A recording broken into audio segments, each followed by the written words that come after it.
My brother slept with my wife and my family told me to forgive him, so I took my daughter and disappeared. Now they want to fix the family. I got home 3 hours early that Tuesday. Client meeting cancelled, so I figured I'd surprise Celine with takeout from that place she liked. Maybe we could put Lyra to bed early and actually talk for once. We'd been distant lately, work stress, I thought. Normal marriage stuff. Corvin's truck was in my driveway. My younger brother didn't visit often. We weren't close, not really. Different lives, different priorities. But family is family, right? That's what our parents always said. I walked in through the front door, grocery bag in one hand, briefcase in the other. They were all in the living room. My parents sat on the couch. Celine in the armchair, hands folded in her lap. Corvin standing by the window, arms crossed. Everyone turned when I entered, like they'd been waiting. "Hey," I said slowly. "What's going on?" My mother spoke first. "We need to talk. As a family." I set down the groceries. Something was wrong. The air felt rehearsed, like they'd already had this conversation without me. "Okay," I said. "Talk."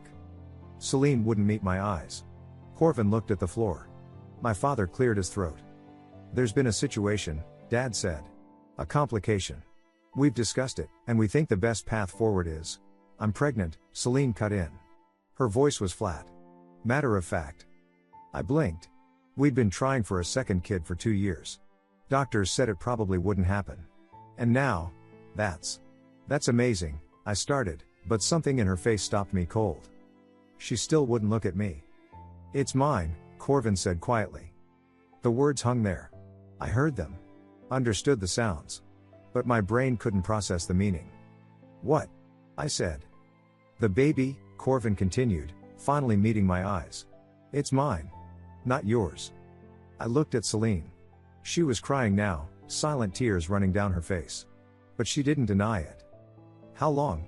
I asked. My voice sounded distant, like it belonged to someone else. "6 months, she whispered. 6 months. Half a year. While I was working late to pay for the house renovations she wanted. While I was taking Lyra to gymnastics every Tuesday. While I was trying to be a good husband, a good father, a good brother." I turned to my parents. "Surely they'd..." "We know you're angry," Mom said. "We understand. But this situation affects the whole family." "The whole family," I repeated. "Corvin made a mistake," Dad said. "Celine made a mistake. But what's done is done.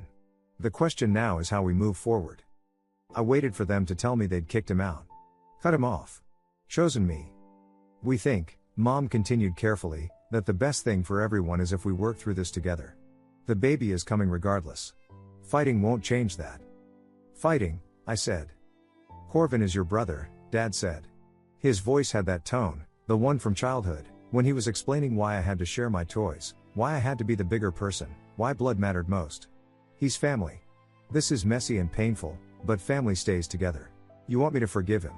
It wasn't a question. "We want you to think about what matters most," Mom said. "Pride, or family unity?" I looked at Corvin. He had the decency to look uncomfortable, at least. "You have anything to say?" I asked him. He shrugged. Actually shrugged. "I'm sorry, man. It just happened. 6 months doesn't just happen. Blood matters more than pride," Dad said. Those exact words. Like he'd prepared them. I looked around the room. At my wife, who'd been sleeping with my brother for half a year. At my brother, who'd been sleeping with my wife. At my parents, who'd already decided this was something I should get over. I'd come home expecting a quiet Tuesday night. Instead, I'd walked into an intervention for their guilt. "I need some air," I said. "Wait," Mom started, but I was already moving. I went upstairs, pulled a duffel bag from the closet, started throwing in clothes. Celine appeared in the doorway. "Where are you going?" she asked. "Away." "For how long?" I didn't answer. Just kept packing. I went to Lyra's room. She was sleeping, curled up with that stuffed rabbit she'd had since she was 8 years old. My daughter. The only person in this house who hadn't betrayed me. I woke her gently. "Hey, sweetheart. We're going on a trip." "Now?" She rubbed her eyes. "It's nighttime." "I know. But we need to go. Trust me, okay?" She looked at my face and something in my expression made her nod. She didn't argue, didn't ask questions. Just got up and started putting on her shoes. Downstairs, my family was waiting in the hallway. "You're leaving?" Mom asked, panicked now. "Just like that?" I picked up my bag. Lyra stood beside me, holding her rabbit. "Don't do this," Dad said. "We can work through this if you just." "Blood matters more than pride," I interrupted, repeating his words back to him. "You're right." I looked down at Lyra, then back at them. "My blood matters more than your pride." I opened the door. Walked to the car. Strapped Lyra into her seat. She was quiet, watching me with those big eyes that looked just like mine. As I backed out of the driveway, I took one last look at the house. They were all standing in the doorway, watching us leave. Confused. Maybe starting to realize what they'd just done. I drove until the house disappeared in the rearview mirror. I didn't know where we were going yet. But I knew one thing with absolute certainty: I would never return as the same person who'd walked through that door 3 hours ago. 5 years later, I sat in a conference room on the 32nd floor of a building I partially owned, watching my acquisition team present their weekly findings. Lyra was 13 now. Straight A student. Debate team captain.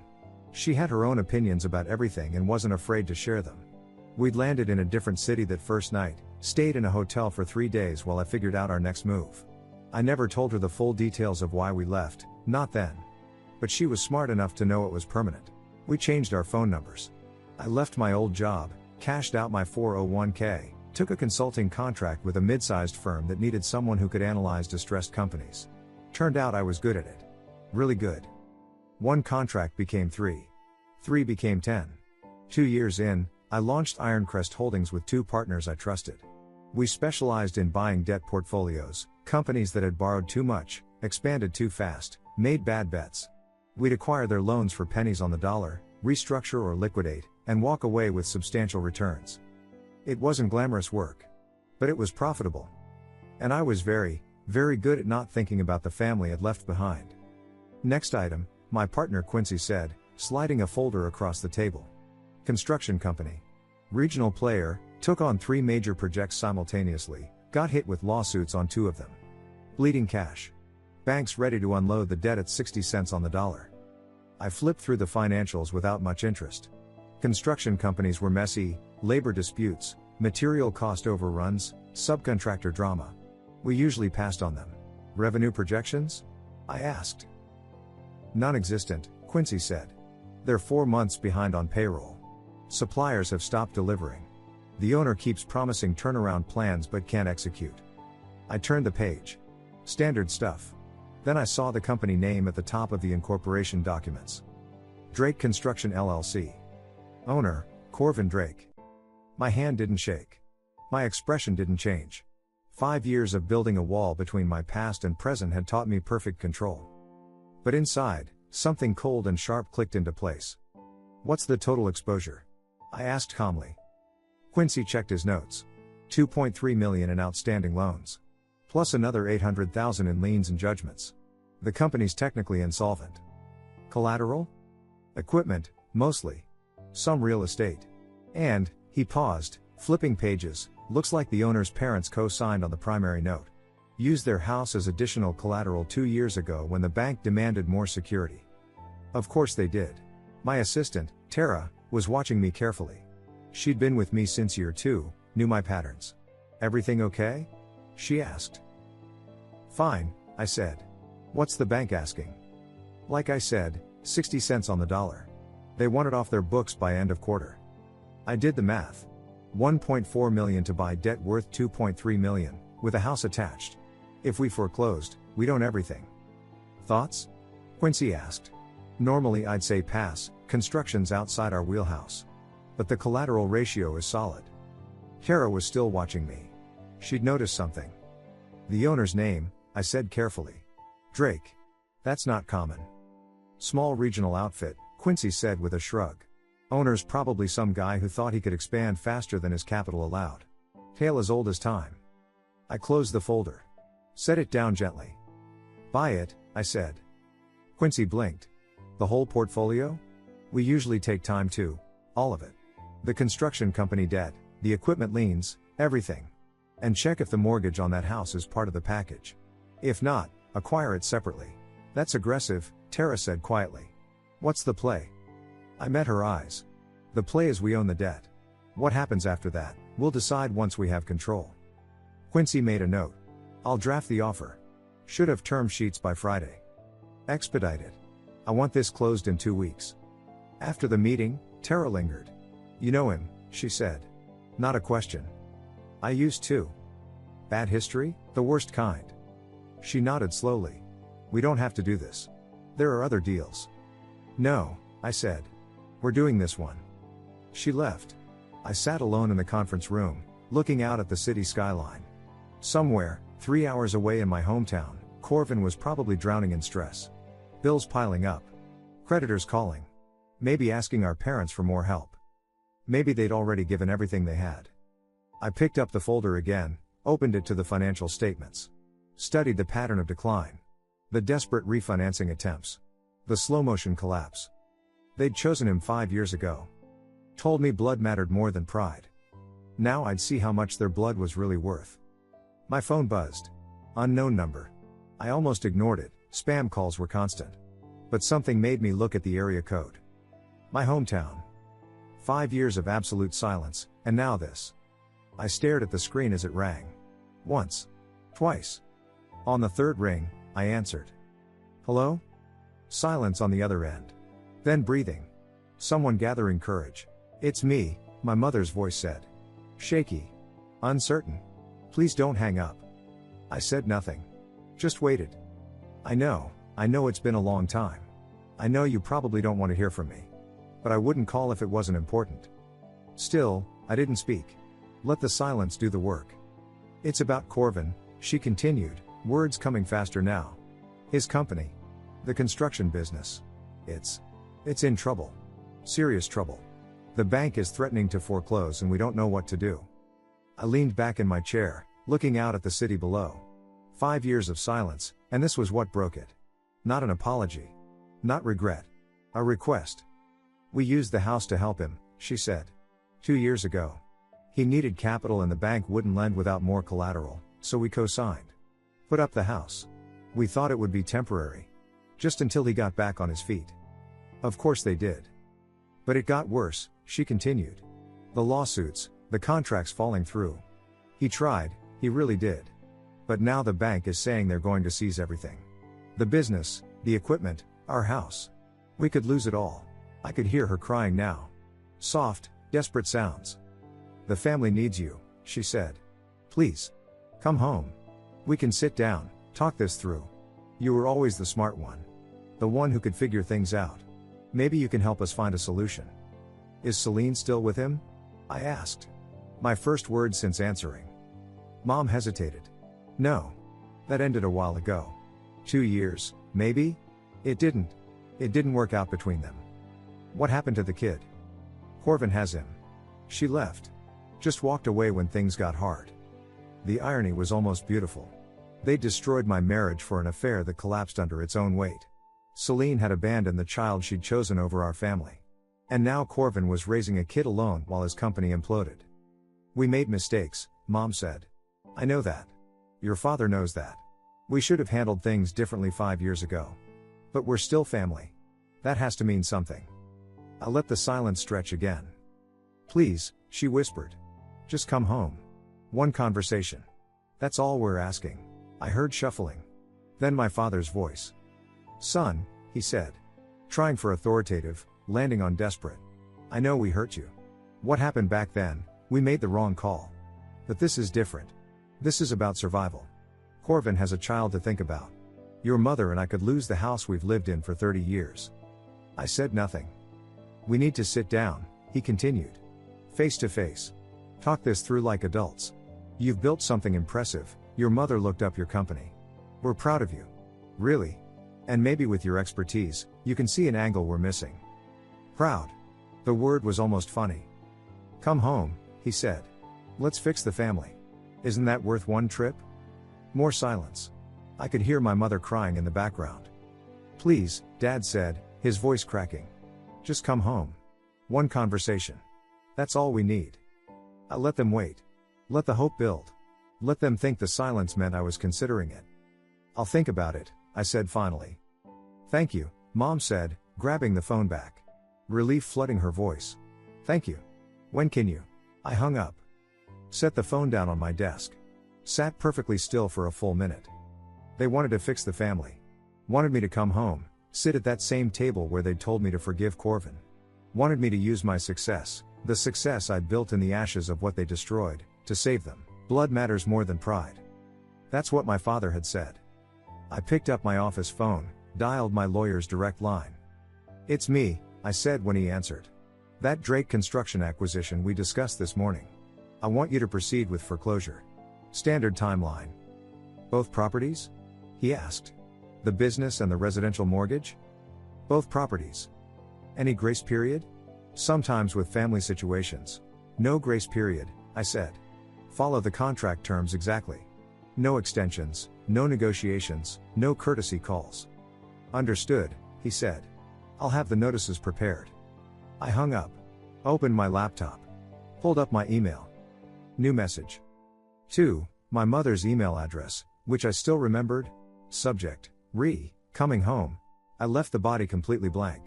Just attached 2 files. Drake_construction_foreclosure_notice.pdf. Drake_residential_mortgage_foreclosure_notice.pdf. My cursor hovered over the send button. 5 years ago, they'd asked me to choose between pride and family. They'd made their choice clear. Now I was making mine. I clicked send. The email sat in my sent folder. 2 attachments. 0 words. I closed my laptop and went home. I imagined my mother opened that email within minutes. She'd been waiting by her phone since we hung up, probably refreshing her inbox every 30 seconds. I imagined she saw my name in her inbox and felt relief. Hope. Maybe he's coming home after all.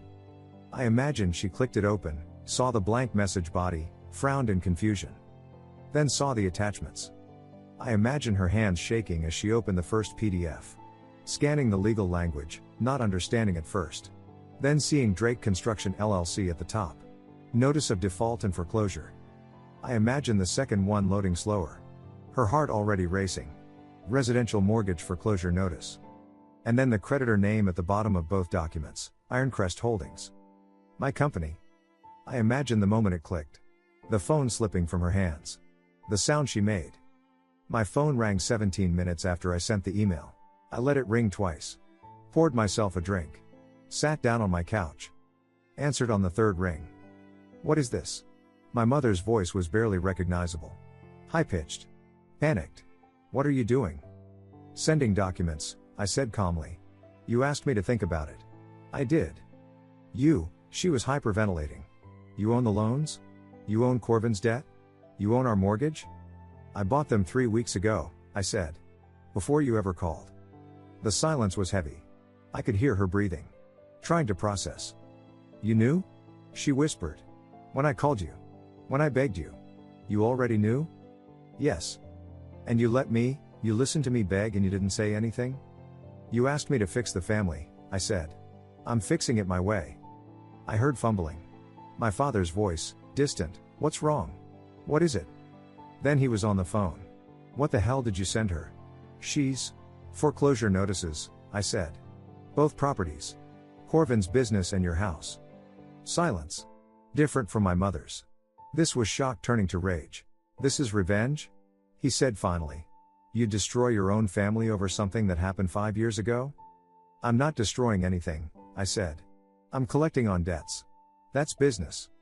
Business? This is your brother. Your mother and I raised you. You raised me to believe family loyalty mattered. I cut him off. Then you proved it didn't. Not when it came to choosing sides. We can fight this, he said. Lawyers. Courts. You can't just read the fine print on Corvin's foreclosure notice, I interrupted. Page 7. The clause about dispute resolution. I heard papers rustling. A long pause. 2 years ago, when Corvin's company was desperate, he borrowed from a private lender. That was one of my shell companies. He signed away his litigation rights as part of the agreement. It's ironclad. My lawyers made sure of it. You planned this, Dad said slowly. You've been planning this for years. No, I said. I built a business. But when your debt crossed my desk. Yes.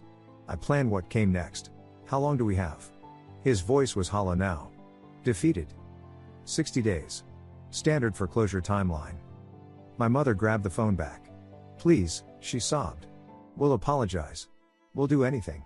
What do you want? Money? We'll find it somehow. Just tell us what you want. I closed my eyes. 5 years ago, I would have given anything to hear her say those words. 5 years ago, an apology might have mattered. 5 years ago, I would have taken an apology, I said quietly. You chose differently. We were wrong, she cried. We know that now. We've known it for years. We just didn't know how to. Shouting in the background. Corvin's voice. Let me talk to him. Sounds of struggle. Then my brother on the line. You B-word, he snarled. You self-righteous, petty B-word. You're going to ruin us over a mistake? I have a son. A 4-year-old son. What's he supposed to? I hung up. Blocked all 3 numbers. Sat in the quiet of my living room. Lyra was at the dining table behind me, doing homework. She'd been there the whole time. Listening. Was that them? She asked without looking up from her math problems. Yeah. You okay? I took a sip of my drink. I'm perfect. She nodded. Went back to her homework. That's the thing about Lyra. She understood. Had understood since she was 8 years old, watching me pack that duffel bag. She'd asked me once, when she was 11, why we never talked to them. I'd told her the truth. All of it. She'd listened. Then said, good. I don't want to talk to them either. My daughter knew the value of loyalty. Knew what it meant when people chose convenience over character. She was 13 now. Sharper than I'd ever been at that age. I went back to work the next day. Ignored the blocked call attempts that showed up as notifications. 17 in the first 24 hours. Then 32. Then they stopped. 3 days later, Tara brought me a certified letter that had arrived at the office. Return address, my parents' house. I stared at the envelope on my desk for a full hour before touching it. I didn't open the letter that day. Or the next. It sat on my desk, pristine white envelope with my parents' careful handwriting on the front. I'd see it every morning when I came in, every evening before I left. A ghost demanding attention. Meanwhile, they tried everything else. My voicemail filled up. I'd check my phone and see 15, 20 new messages. I didn't listen to a single one. Just mass deleted them and moved on. Emails flooded my work account. Subject lines ranged from please read this to from your mother to urgent, family emergency. All went straight to trash. Unread. On day 5, Tara buzzed my office. You have visitors in the lobby. I'm not expecting anyone. I know. That's why I'm calling. I pulled up the security camera feed on my laptop. Split screen showing the main entrance and reception area. My parents sat in the waiting area. Mom clutching her purse. Dad staring at the elevator doors like he could will them open through force of thought. Tell them I'm unavailable, I said. Already did. They said they'll wait. I checked the camera feed every hour. They didn't move. Didn't leave. Just sat there in those uncomfortable lobby chairs, aging in real time. I wasn't even in the building. I'd been working from our secondary office across town all week, monitoring everything remotely. Old habit from my consulting days, always have a backup location. At 5 p.m., I watched them finally stand up. Mom said something to the receptionist. Dad's shoulders were slumped. They walked out slowly, like they'd aged a decade in 6 hours. They came back the next day. And the day after that. On the 3rd day, I sent company-wide instructions. If anyone named Drake showed up, building security was to politely but firmly escort them out. Trespassing protocols. They stopped coming. 2 days later, I finally opened the certified letter.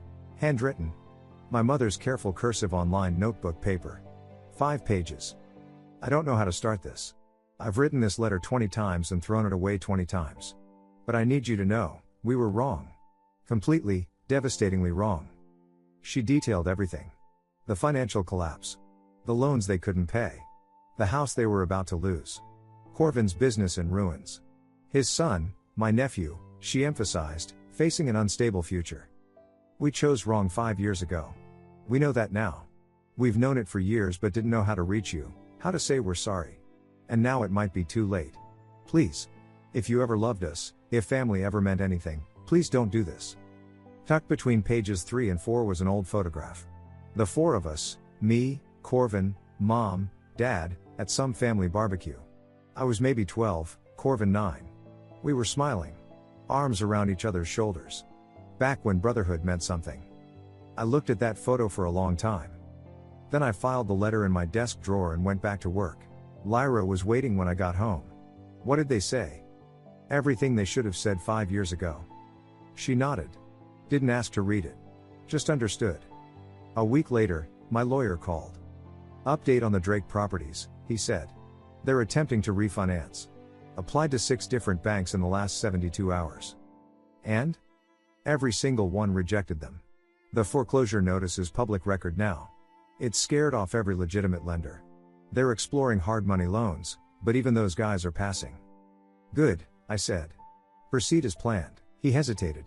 Just checking one more time, you're certain about this?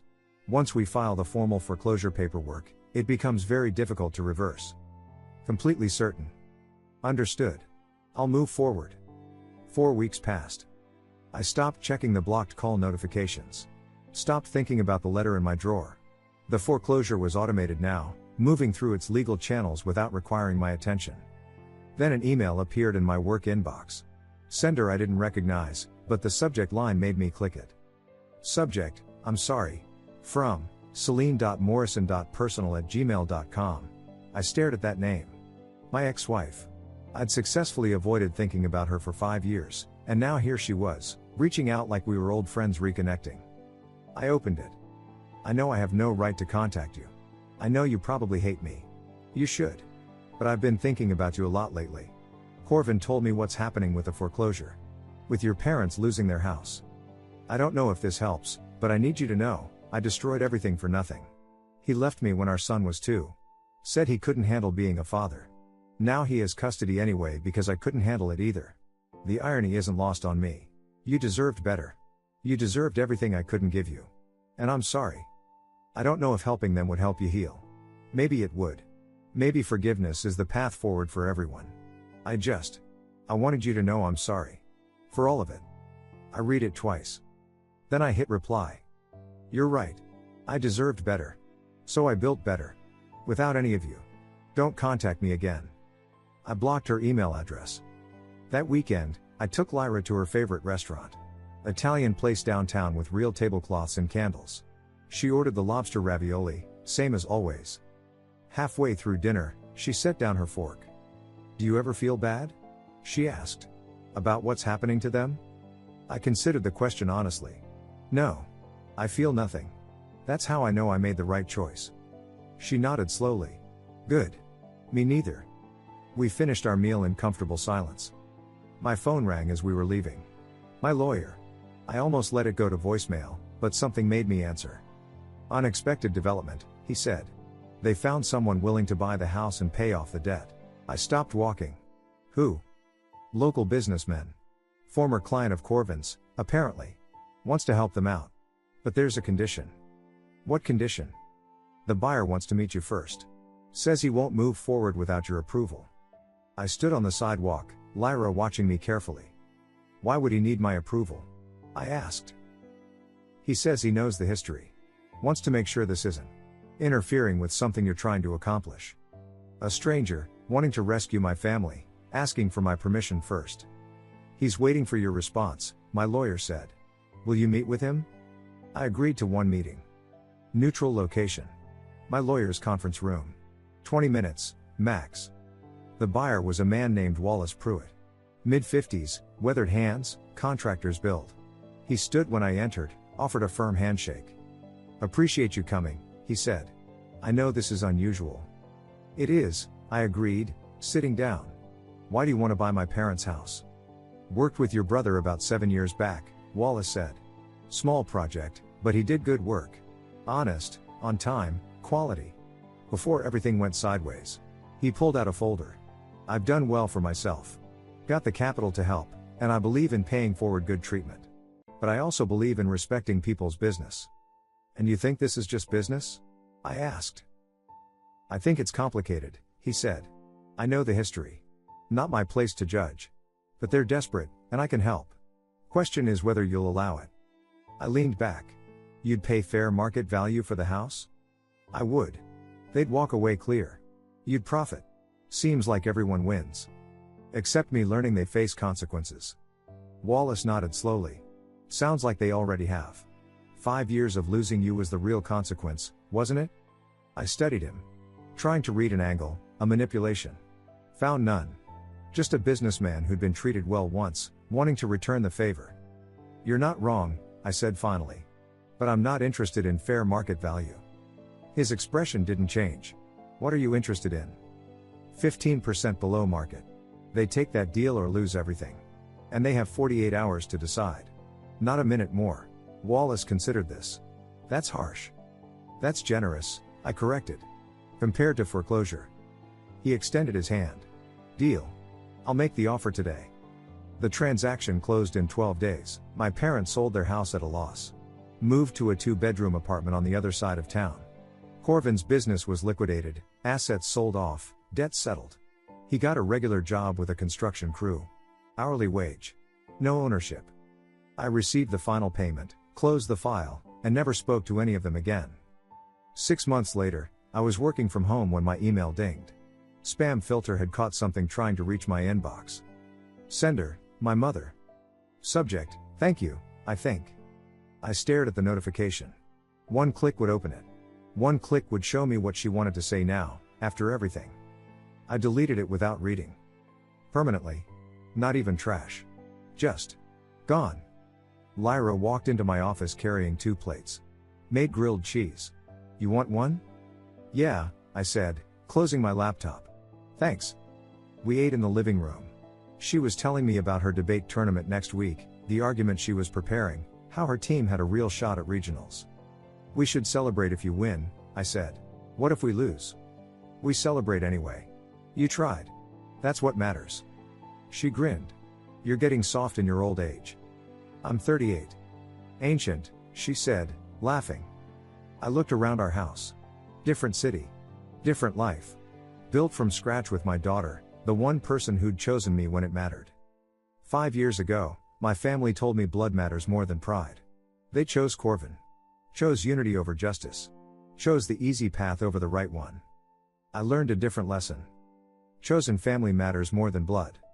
Lyra chose me. I chose her. We chose ourselves. The family that betrayed me lost everything that mattered. Not because I destroyed them, I didn't. I gave them a way out. Let them survive. But I did it on my terms. My timeline. My conditions. They'd wanted me to come home, sit down, fix the family. Wanted me to use everything I'd built in the wreckage of what they destroyed to save them from their own choices. Instead, I sent documents. No explanations. No arguments. No presents. Just the cold, legal reality of debts coming due. When they needed me most, I gave them exactly what they gave me 5 years ago, nothing. Just silence. And the understanding that some betrayals don't get repaired. They don't get closure. They don't get forgiveness. They get consequences. And 5 years of silence to think about it. Dad? Lyra said. You okay? You got quiet. I smiled. Yeah. I'm perfect. Wanna watch a movie tonight? Only if I get to pick. Deal. She went to cue something up on the TV. I sat there, plate empty, life full. Somewhere across the state, my parents were living in their small apartment. Corvin was clocking in at his job. Maybe they thought about me. Maybe they regretted their choices. I wouldn't know. Because I'd never ask. Some betrayals don't deserve closure. They deserve silence. And I gave them 5 years of it. Thank you so much for watching until the end. If you really like our videos, please don't forget to like, share, and subscribe. Have a great day.